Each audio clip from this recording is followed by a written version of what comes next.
अस्सलाम वालेकुम। कैसे हैं आप सब? ठीक ठाक हैं? अल्हम्दुलिल्लाह मैं भी ठीक ठाक हूँ। अच्छा जी, आज की वीडियो में हम इस मौजू पे बात करेंगे कि अक्सर औकात ज़िंदगी में ऐसा होता है कि हम किसी आजमाइश में से गुजर रहे होते हैं। कोई हादसा पेश आ जाता है, कोई हम में से बीमार हो जाता है। हम फौरन से इतनी टेंशन में चले जाते हैं कि इस बात को पस से पुश डाल देते हैं कि हमारे इर्द गिर्द ऐसे बहुत से लोग मौजूद हैं जिनके बहुत से हमसे बड़े बड़े मसाइल हैं। हमें इस बात से गर्ज ही नहीं होती। हम इस कदर अपनी टेंशन में वो हो जाते हैं आपे से बाहर कि हमें सामने वाले का एहसास खत्म हो जाता है। हम सिर्फ अपना आप देख रहे होते हैं ना।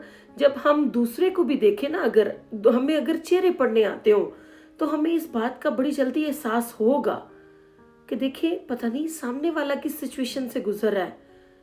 तो वैसे भी मुश्किल वक्त अल्लाह ताला की तरफ से आया है, उसका कोई दूसरा इंसान जिम्मेदार नहीं है। तो हमें किसी के गले पड़ने की क्या जरूरत है। हम उसका सब्र और तहम्मुल से मुजाहरा करें, इस मसले का, इसमें सब्र और तहम्मुल का मुजाहरा करें ताकि अल्लाह ताला हम पे रहम करे। नहीं, हम इन चीजों पे तो गौर नहीं करते। हुआ कुछ यूं, मैं अपनी जिंदगी का एक वाकया आपसे शेयर करती हूँ कि मेरे वाले साहब हॉस्पिटल में एडमिट थे। मैं उनके पास मौजूद थी। अब होता क्या है कि एक बुजुर्ग अपने बेटे को लेके, उसका एक्सीडेंट हुआ है और वो आ जाते हैं हॉस्पिटल में।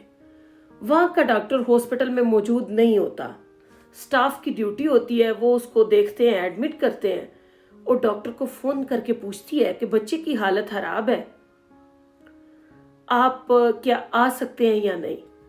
अच्छा, डॉक्टर उसको जैसा भी फोन पे कहता है, उसे कहते हैं कि आप इंतजार करें, मैं थोड़ी देर में आ जाता हूँ। वो कहती है कि इसका इलाज, ऑपरेशन आपसे ही उन्होंने करवाना है।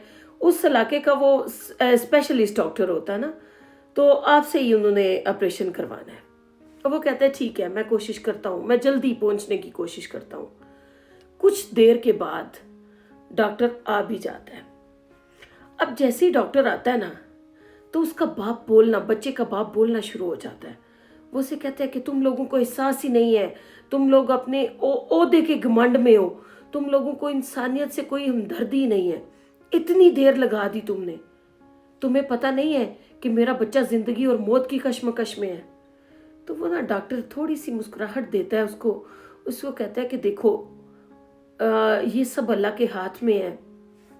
अल्लाह ताला गफूरुर रहीम है, वो बड़ी शान वाला है। वो जिसे चाहता है जिंदगी देता है, जिसे चाहता है मौत देता है। डॉक्टर तो बस वसीला होता है। तो हम ना तो किसी को जिंदगी दे सकते हैं, ना मौत दे सकते हैं। देखो बुजुर्गों, हम तो कोशिश ही कर सकते हैं। मैंने खुद उन्हें बात करते हुए सुना। तो आप ऐसा करें, इधर एक तरफ को बैठें, अब गुस्से में मेरा टाइम वेस्ट ना करें और मैं जल्दी से कपड़े चेंज करके ऑपरेशन थिएटर में चला जाता हूँ।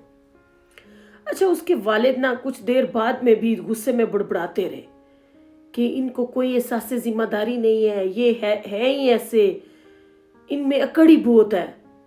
अच्छा, वो डॉक्टर ना ऑपरेशन थिएटर में चला जाता है और काफी घंटे तक ऑपरेशन बच्चे का चलता रहता है। वो बुजुर्ग बाहर बैठ जाते हैं, कभी गुस्सा करते हैं, कभी फिर दुआएं मांगने लगते हैं। तो उनको कुछ मिली जुली सिचुएशन होती है उन बुजुर्ग की। इतने में ना डॉक्टर कमरे से बाहर आता है। तो वो मुस्कुरा रहा होता है और उन बुजुर्ग से कहता है कि अल्हम्दुलिल्लाह, मुझे इस बात की खुशी है कि आपका बेटा अब खतरे से बाहर है। तो बाकी चीजें आपको स्टाफ बता देगी। और फिर वो डॉक्टर जल्दी में आगे गुजर जाता है। जब आगे गुजर जाता है ना, तो वो बुजुर्ग फिर से बोलना शुरू कर देते हैं। वो कहते हैं देखा है, इनमें इतनी अकड़ है, अगर थोड़ी देर रुकता तो मैं कुछ बातें और अपने बच्चे के बारे में पूछना चाहता था। उसके लिए कोई परहेज पूछ लेता, ये पूछ लेता, वो पूछ लेता। उनके पीछे ना, डॉक्टर के पीछे एक स्टाफ भी आ रही होती है जिसकी तरफ डॉक्टर इशारा करता है कि ये अगर आपने कुछ पूछना है तो ये स्टाफ आपको बता देगी। तो वो उससे कहता है कि ये तुम लोगों का डॉक्टर है, हाँ इसके हाथ में शिफा तो है, लेकिन इसको अपने आप पे इतना घमंड है, किसी की बात सुनने के लिए नहीं रुका। तो वो उनको बताती है कि बुजुर्गों, मेरी बात सुने, इस डॉक्टर का जो बेटा है ना, वो कल वफात पा गया था। जब मैंने आपके बेटे के लिए फ़ोन किया तो ये उसकी तदफीन का इंतज़ाम कर रहे थे डॉक्टर साहब। जब मैंने उनको बताया कि बच्चे की सिचुएशन ऐसी है, बच्चा ज़िंदगी और मौत की कश्मकश में है और उसका ऑपरेशन आप ही कर सकते हैं, क्योंकि वो स्पेशलिस्ट डॉक्टर थे और वाकई उनके बहुत से ऑपरेशन जो हैं वो कामयाब भी हुआ करते थे, तो उनके घर वाले आपसे ही करवाना चाहते हैं, तो वो अपने बच्चे का तदफीन छोड़ के इधर आए। फिर उन्होंने आपके बच्चे का ऑपरेशन किया और अब वो जल्दी में गए हैं ताकि वो उसकी तदफीन में शामिल हो सके। वो लोग उनका इंतजार कर रहे होंगे। तो इस बात से क्या साबित हुआ? साबित ये हुआ कि हमें हमेशा सोच समझ के अगले के सामने अपने अंदर का मुजाहरा करना चाहिए। हम बाज़ औक़ात जो दिल में आता है बोलते चले जाते हैं। हम ये इस बात से बिल्कुल बरी ज़िम्मा होते हैं कि अगले पे पता नहीं क्या बीत रही है। अगला भी तो वही इंसान है ना, हो सकता है वो किस मुश्किल से गुजर रहा है। हम लोगों के बारे में एक बिन देखे, बिन सुने, बिन परखे अपनी एक राय कायम कर लेते हैं कि फलां ऐसा है, इसने ऐसे किया है तो ये ऐसा ही है। भाई सोचें, थोड़ा सा बोलने से पहले ज़रूर सोचें कि हम किसी की दिल आज़ारी ना कर दें, हम कुछ गलत ना बोल जाएं। हाँ, जिससे आपको तकलीफ पहुंचती है आप उसके साथ सख्त भी बोलें, क्योंकि उसने आपको तकलीफ दी, आप उसके साथ बोल सकते हैं।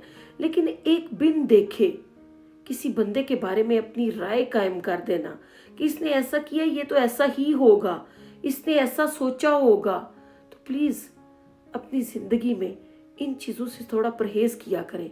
ये चीज़ें हमारी तबाही का बायस है। इससे हमारे मुआशरे में मोहब्बतें कम हो रही हैं। हम एक दूसरे से दूर होते जा रहे हैं क्योंकि हमने खुद से लोगों के बारे में एक राय कायम कर रखी होती है और हम उस राय को अपने दिमाग पे मुसल्लत कर चुके होते हैं और वही उसी आंख से देख रहे होते हैं जिससे हमने अपनी एक राय कायम की होती है, हालांकि उसका हकीकत से कोई ताल्लुक नहीं होता। आज के लिए इतना ही। खुश रहें, आबाद रहें, मुझे दुआओं में याद रखें। अगर मेरी वीडियो अच्छी लगे तो मेरा चैनल लाइक और सब्सक्राइब ज़रूर करें। अल्लाह हाफिज़।